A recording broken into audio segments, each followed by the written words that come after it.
I want to introduce our next panel, which is brought to you by MFE Insurance Brokerage. I'd like to welcome back on stage Brad Rogers, CEO of Red, White, and Bloom, Peter Barsoom, CEO of 1906, Paul Pedersen, CEO of Nextleaf Solutions, and our moderator, Vern Davis, partner at Protis Global. The topic, navigating local cannabis brands. Let's give it up for these guys.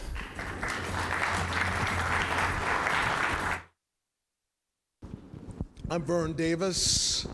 I'm partner at Protis Global, and I've been involved with brands for 30 years over time, building national brands, regional brands, building local brands. I come out of the adult beverage industry years ago. And at Protis Global, what we do is we're a professional services business to the cannabis world, and we provide search services and advisory services to our clients. And we have some relationships that are here today, which are awesome. You know, you're investing in people and you're investing in brands, and that's how you execute the plan, right? Have great people, great brands, great companies. That creates great companies. Today, we're going to talk about branding, brands. We're going to talk about, obviously, how Michigan, which is a dynamic marketplace right now, fits into all of this. And again, introduce the panel here. We have Peter Barsoom, CEO of 1906, which is a great business. He's going to get a chance to talk more about that, a lot about that. And you just saw Brad Rogers here at Red, White, and Bloom. And he's going to continue that conversation with you today. And obviously, you got Paul Peterson of Nextleaf. And real excited to talk with Paul. He has a very interesting business and maybe a little different than some of the businesses that we've been talking about. So I'm really excited about that.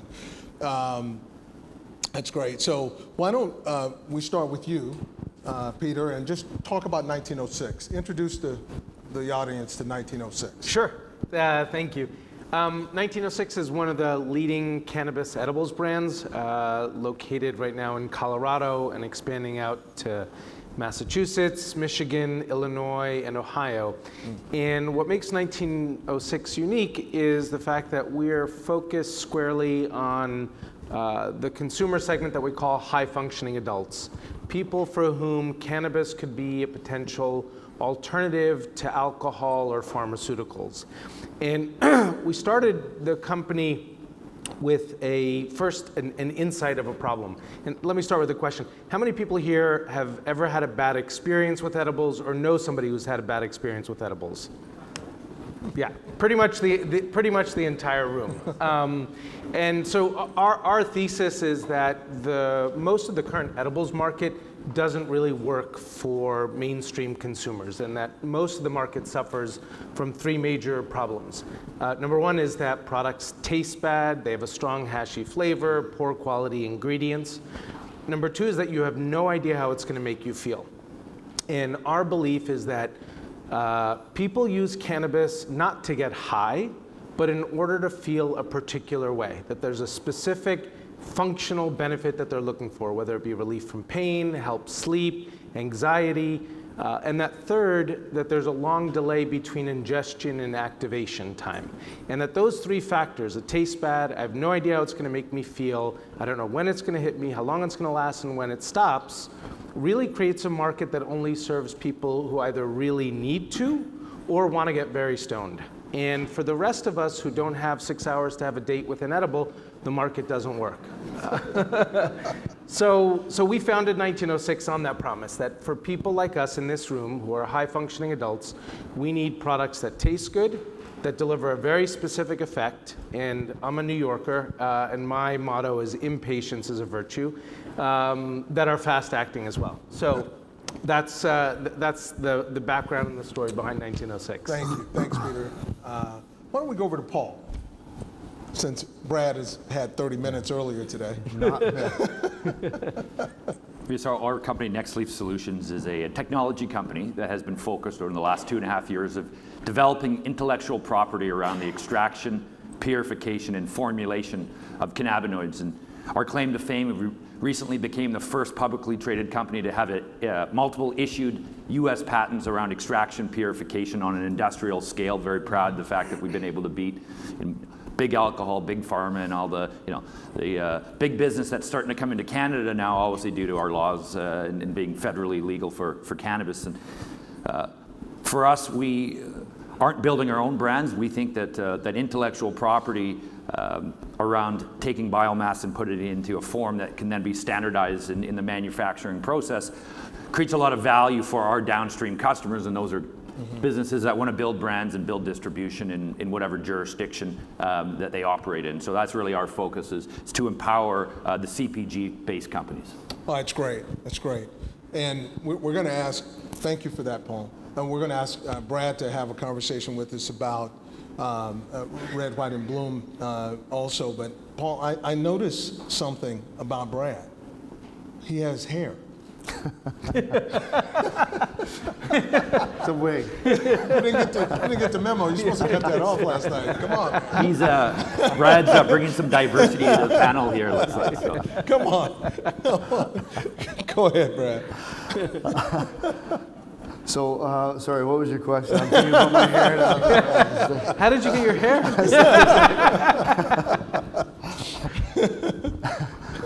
No, look, I think, as I said before, I think brand's going to be the game here. For us, we're looking at that right now. We're licensing in some big brands right now. One that I'm happy to announce today, as a matter of fact, I think we can. We're signing on the dotted line very, very soon is Cash Money Records. So, you look at the history of Cash Money. It's the biggest independent record label out there. They've run a really, really good business. They've started the careers of Drake, Nicki Minaj, Lil Wayne. They're very, very in tight with those folks as well. So you look at the halo effect that you'll be able to get there. You look at what that does to legitimize your product and what that means for a brand. I think it speaks volumes. It's going to speak volumes when it hits the street as well. No, that's great. That's great. Why don't you go ahead and talk more about what you're doing and what Michigan means to you and your business? Michigan was where we were born. When I was in Canada, I saw the arbitrage in the United States, and there was a little group down here put a couple of stores together and saw this opportunity as the regs were changing down here. The plan for my company way back when was to delist from the TSX and come down into the CSE and come into the United States and take Michigan as our toehold into the U.S. market and bring what we've done, IP and standardization, and bring that into Michigan and roll that across the United States. And so, when we started here, we saw the framework in terms of how they were going to roll it out. A responsible release to market. And it was a very welcoming framework and something that we were very familiar with respect to what was going on in Canada. Right. And although it was a different market in that you could retail, you could have the full vertical chain. It's just an unbelievable market that you can take advantage of. And so we saw that as a huge opportunity. Came down here, built our business. We saw some opportunities of great retailers, people who are very loyal to brands that we've got patronage to some of the stores and some of the brands that we sell in those stores. And so we were able to glean a whole pile of information from the Michigan market that we're taking now throughout the United States and identifying opportunities throughout that. So Michigan really is, it's a phenomenal market, very different from every other market that I've ever seen, actually.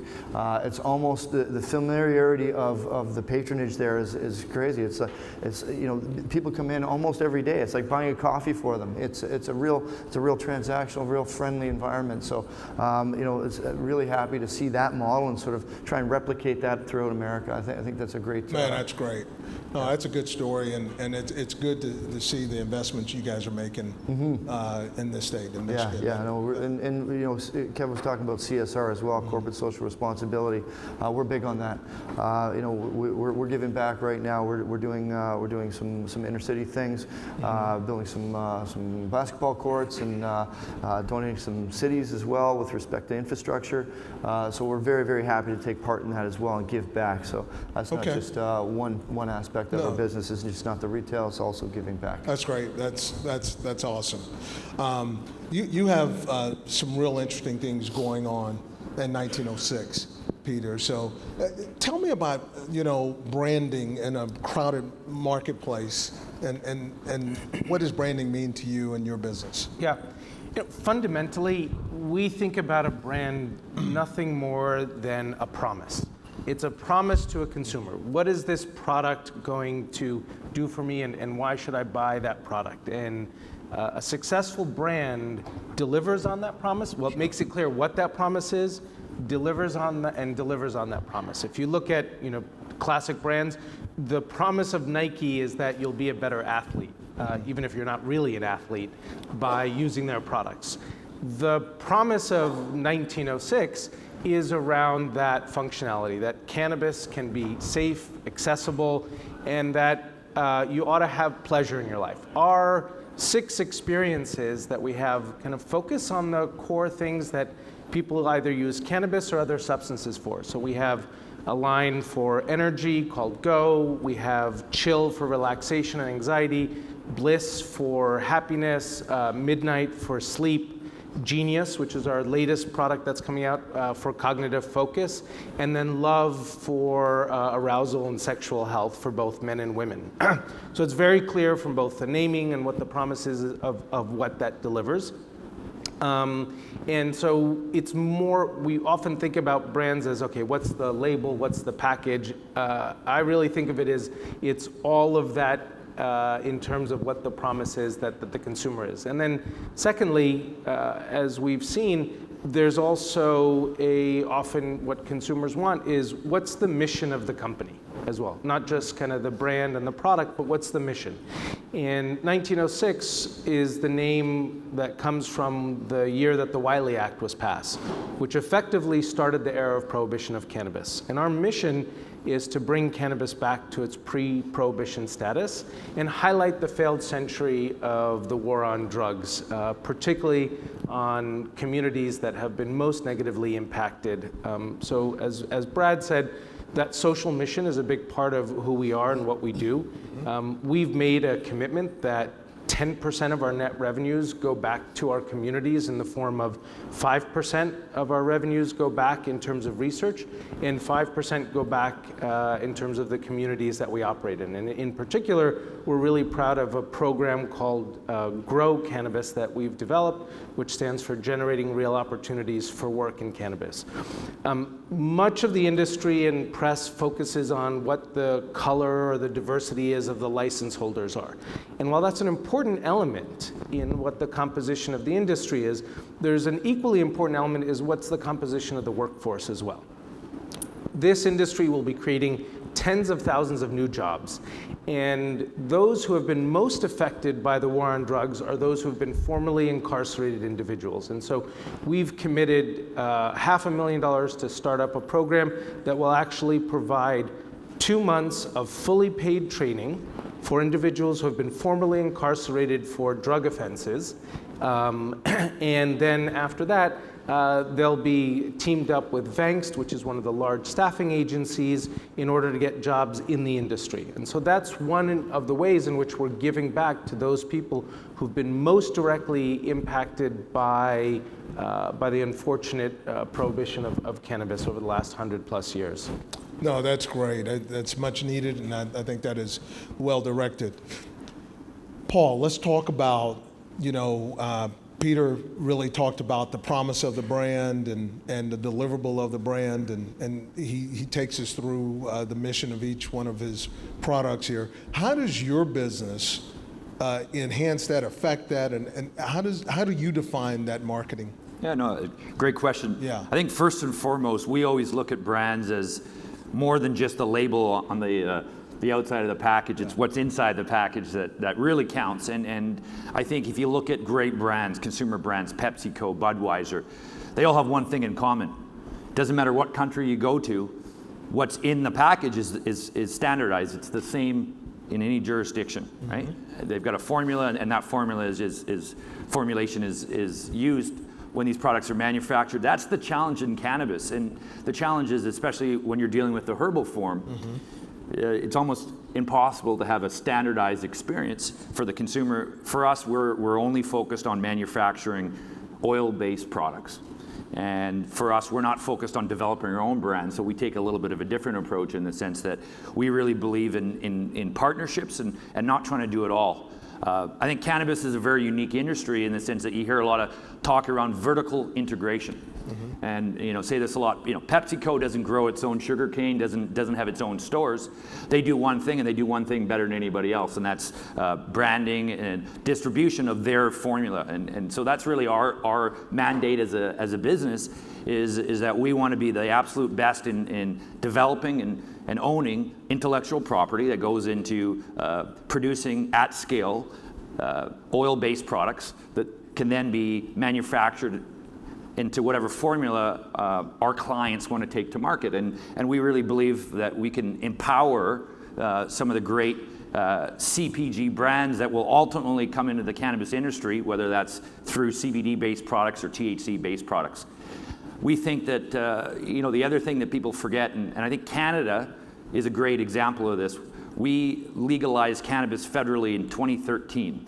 And what we've seen in Canada, we've seen Altria, we've seen Constellation Brands, we've seen Imperial Tobacco, big tobacco, big alcohol coming into Canada. And it's not that these companies really love Canada, it's that they love a federally legal jurisdiction. And you're going to see exactly the same thing in the United States. And we think that when you legalize something federally, the biggest thing that you deal with then is Fda approval or federal approval, and I think that's something else that really goes into a brand. It's not just how you make it, it's not just the package, but it's regulatory compliance, and I think that's going to be the biggest disruptor in the United States when the FDA rolls out regulations, first I guess around CBD-based products, which are going to be maybe 12 to 16 months out, and then eventually when cannabis is legalized federally, you're going to see a huge amount of pressure on brands to be able to manufacture their products in a way that are then standardized and can pass analytical testing. And so for us, we think that a great business is built on companies that focus on delivering their core competencies, and really that's our mission is to be the best at on the manufacturing side, and then work with great partners that then take those products to market under their own brands. No, that's great. It's critical to deliver on the mission of the brand. Brand, what makes your business stand out or be different than some of your other MSO competitors? I think it is exactly what we're talking about, standardization. We standardize cannabis in Canada. We had a label claim on every single product that went out the door. That is your brand promise. That's what you're going to be delivering consistently. And so when we license in our brands or build brands around those products, you're going to find consistency there. And so, to your point, it's the old Joe Rogan piece. Somebody gave me a bag of gummies the other day, and I said, so what? How many do I take? And the guy said to Joe Rogan, he said, just the leg. Right? So that's, it's like you don't know what you're going to get, and so that's effectively what we don't want. So we want an experience that you can count on every single time. So it's like having a beer. You know what that's going to do to you. You know what 2 beers are going to do to you. You know what the Advil in the morning is going to do for you. Stuff like that. So I just want to make sure that we deliver on that, and then we can build brands around that. And so when you look at that opportunity to deliver consistency and quality time and again, and unfortunately it's a fragmented market the United States, you have to do it state by state, but we have that technology. We have the ability to do that because we don't have basement growers. We have PhDs, we have horticulturalists growing our product, we have actual scientists formulating our products and doing the right things to a spec that was federally regulated, which is incredibly arduous way back, way north in Canada, but we met those specs. And so those pharmacopoeia demands right now aren't here in America as we sit, but we're bringing them here. We're setting the bar. We're bringing those here, and we expect those to come, but we're going to be there when they show up. So that's effectively what we're going to be doing, and that's how we differentiate ourselves just from the outside. And then when you look at the brands that we're licensing in right now and bringing to market, these are billion-dollar-plus brands, and it's very exciting for us to be able to represent those brands. And why are they coming to us? It's because we can deliver that consistency and that brand promise, and we can take care of those brands. Right. Well, that's great. That's all good news, It Brad. is. That's all good news. That's great. So, Peter, talk to me about how you are differentiating yourself, because everyone's now focused on dosage. Everyone's focused on effect, control, regulation. What makes your business different, and what makes your business better? Yeah. First, let me take it. I don't think everybody's focused on dosage, and I don't think everybody's focused on effect. Yeah. You know, if you Fair. walk into a dispensary, you have a dizzying array of choices that are there that have nothing that stands out about them. You know, typically in any given market where the potency cap is set, let's say at 10 milligrams, you know, 80+% of the products on the shelf are at 10 milligrams. So there's actually very little differentiation in today's cannabis market. Let's just look at price as an example. There's a strong convergence to the median in terms of pricing of cannabis products, right? From the lowest price to the highest price is a small range. If we take a look at, you know, just as an example, a pack of chocolates or a pack of gummies, it's probably not much more than a 2x range. That is a smaller range than the pricing of bottled water. You can walk into a 7-Eleven and get a bottled water for 50 cents or get a bottled water for $3. That's a 6x variance. If you take a look at vodka, you know, you can get a bottle of vodka for probably $10 or for north of $100. That's a 10x variance. And those are, vodka and water are two relatively undifferentiated products in the bottle as well. But when you look at cannabis, we have a very, very small range of pricing and a very small range of differentiation. And so that creates for the consumer sort of an inability to make good choices. Price is just but one measure by which consumers make choices. And one of the interesting things that we did a large-scale survey last year of dispensary shoppers. It was the largest ever survey done of consumers who walk into a dispensary. And one of the interesting things that we found there is that less than 1/3 of consumers do any research before they walk into a dispensary. So 67% of people walk into a dispensary sort of totally blind about products, about dosage, about anything else like that. And what are they faced with? You know, they're immediately faced with a bud tender who's generally male, who's generally young, generally paid anywhere from the neighborhood of $12 to $15 an hour there. And that person's supposed to help guide them about what their, you know, health decisions are. And so that creates, you know, that I want to paint the sort of structural box there, which creates a challenge for anybody trying to build a brand and differentiate there. So what are we doing about that? Well, one is very clear packaging. Second is earned media is our best vehicle for creating brand awareness. You know, when people are reading in the traditional media outlets that they look at, whether it be Vogue or Cosmo or Elle or, you know, Fortune or Bloomberg or Goop, you know, those are the mainstream consumer media press that 1906 has managed to garner a disproportionate amount of attention because that's where the consumers are reading. But that is one of, you know, people talk about what are some of the challenges, and sure, regulatory is a challenge, but I actually think that the biggest challenge is navigating through all of the information sources that a typical consumer has, and how do you break through that clutter to give them information about what it is that they may be looking for for which they want to use cannabis for. Sure. So that's good information. Let's talk about that experience of a consumer, because branding, in your format and what you're doing is about the communication to me as a consumer. Right. That's what it's about. So I'm in the dispensary, okay, and you're at the mercy of maybe a poorly trained dispensary employee, or maybe a place that is not merchandised very well. Yep. Right. So how do you affect that? How do you affect the ultimate communication with me? Yeah. So we try and do a couple things. One is, how do we get to you before you even walk into the dispensary, Yeah. so you have some awareness? Sure. Number two is, in the dispensary, we have 3 strategies that we utilize. Number one is engaging the bud tender.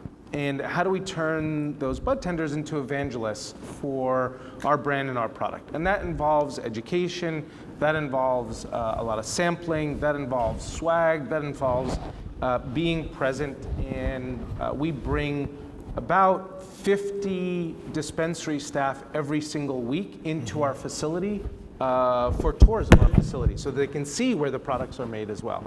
And then the third thing that we do is we do pop-ups all the time. So on any given week, we do in the state of Colorado, we do about 30 retail pop-ups a week. So that's one of our brand ambassadors who's in the store, who's there to educate the consumers before they even see the bud tender.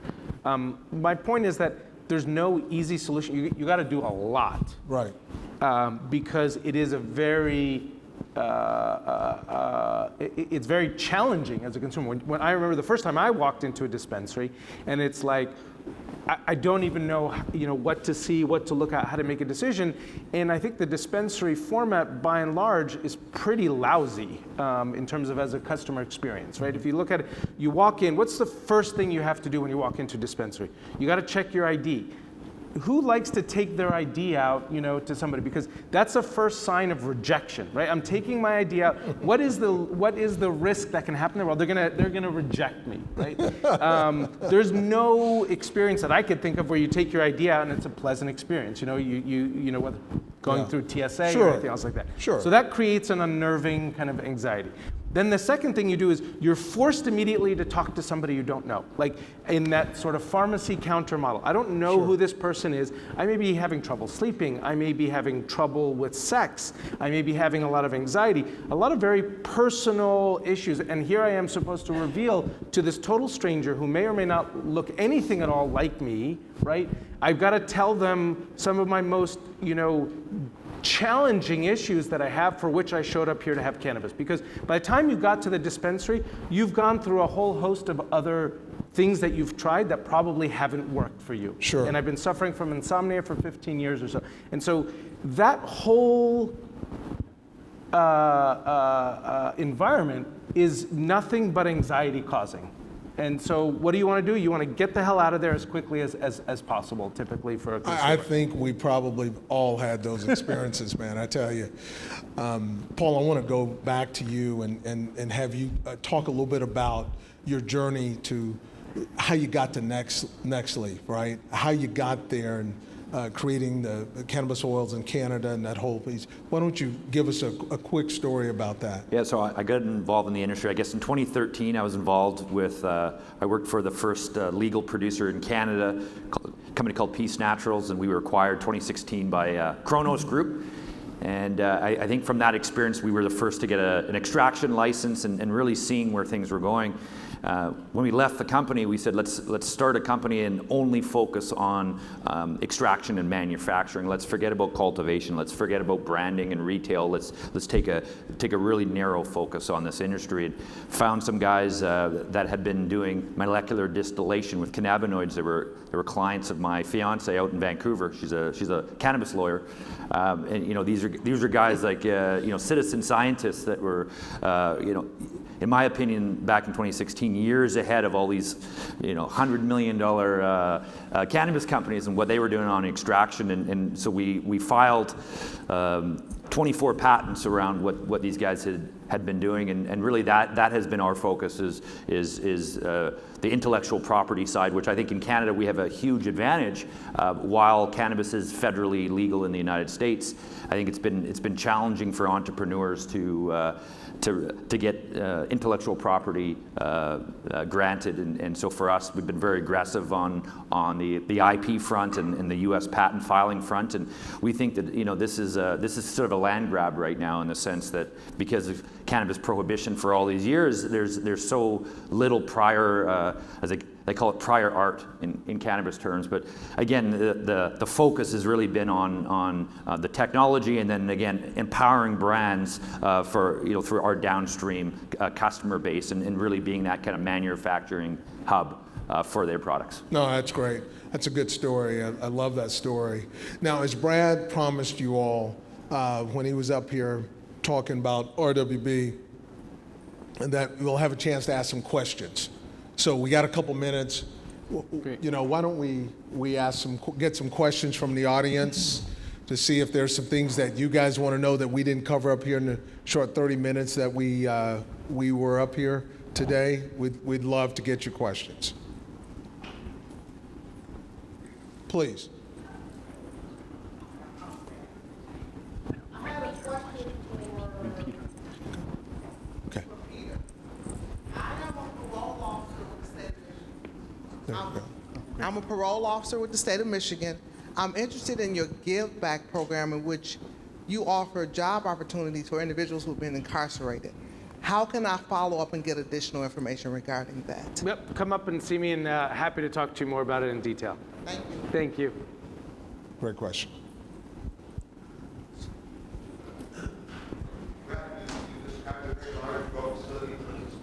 Where's that located? That's Granville, Illinois, 3.6 million square feet.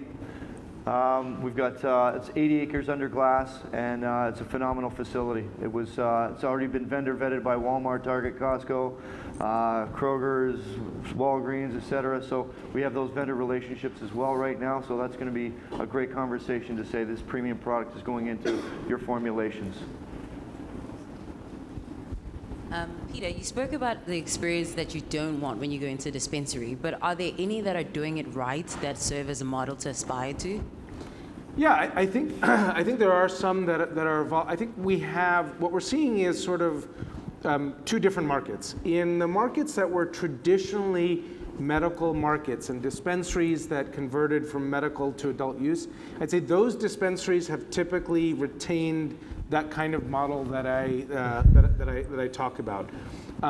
What we're seeing is in newer markets that are opening up, and newer dispensaries, and also all of the new capital that's coming in, people are doing it a little bit more thoughtfully about what that customer journey is.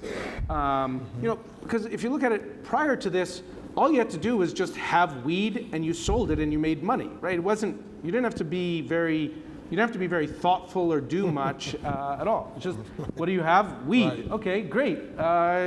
Here's your dime bag, and walk out. As consumers have more choices,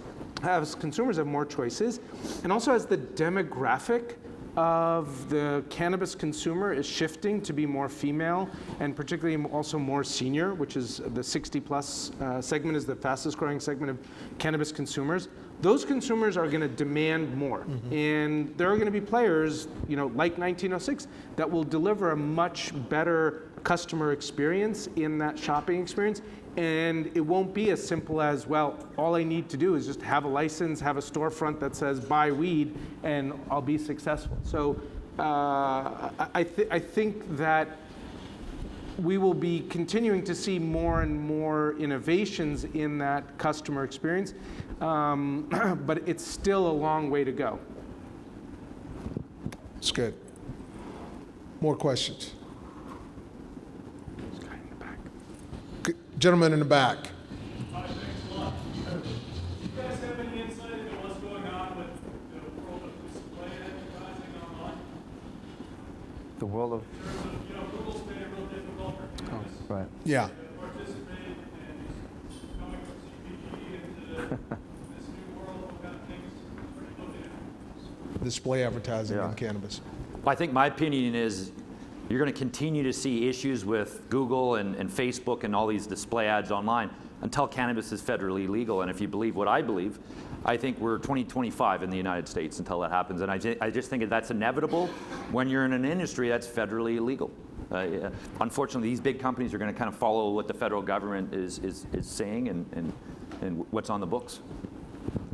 Good. Yeah, I think it's very difficult and very challenging as a brand to create a strong digital presence without the opportunity to do paid. So we're going to be trying something in the next couple of weeks in terms of how to do paid advertising. If it works, we'll blow it out. I don't want to kind of reveal the secret. So Come on, tell us. Come on.